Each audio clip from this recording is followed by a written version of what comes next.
They look almost the same, but they mean totally different things. If you've ever had that moment of doubt writing an email, don't worry, we're going to clear this up once and for all. Principal or principal? Which one is it? You know that feeling, right? You're typing away and you just pause. Did I get that right? Trust me, you are so not alone. This is hands down one of the most common mix-ups in English, and it's completely understandable why. And here's the crazy part. It all boils down to just one letter. That's it, an A versus an E at the end.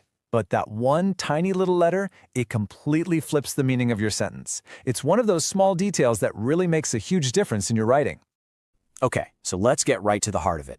We're going to break down the core difference between these two. And once you get this, I promise, you're never going to mix them up again. So here's the simplest way to think about it, right? Principal, the one with the A, is either a person or the main thing. Principle, with the E, is a rule, a belief, or an idea. Person versus idea. If you can just lock that in your brain, you've basically solved the puzzle. Okay, let's dive a little deeper into principal. The easiest way to remember this one, your school principal is your pal, a person. It can also be an adjective, meaning main or most important, like the principal reason you're late for work. So if you're talking about a person or the main part of something, you always want that A. Now, what about principle? Well, this one is always a noun, and it's always about something abstract. Think of it as a rule, a truth, or a belief that guides you. You know, like when someone says, it's the principle of the thing, or honesty is a core principle. It's an idea, not a person. Okay, that's great in theory, but what about when you're actually writing? How do you decide in the moment? Well, I've got a super simple question you can ask yourself every single time. Let's walk through it.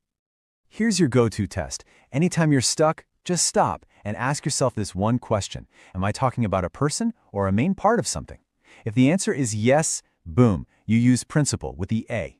If the answer is no, it has to be about a rule or an idea, so you use principle with the E. See? It really is that easy.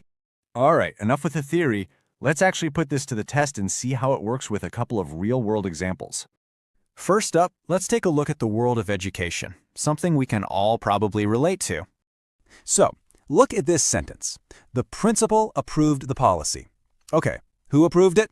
A person, right? The head of the school.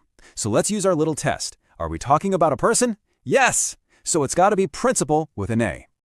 Okay, but what about this one? The policy is based on clear principles. Now, is the policy based on a person? Nope, it's based on a set of guiding rules or ideas. Since we're talking about those guiding concepts, we use principles with an E. See the difference? Person versus idea. Awesome. Let's switch gears completely and try a different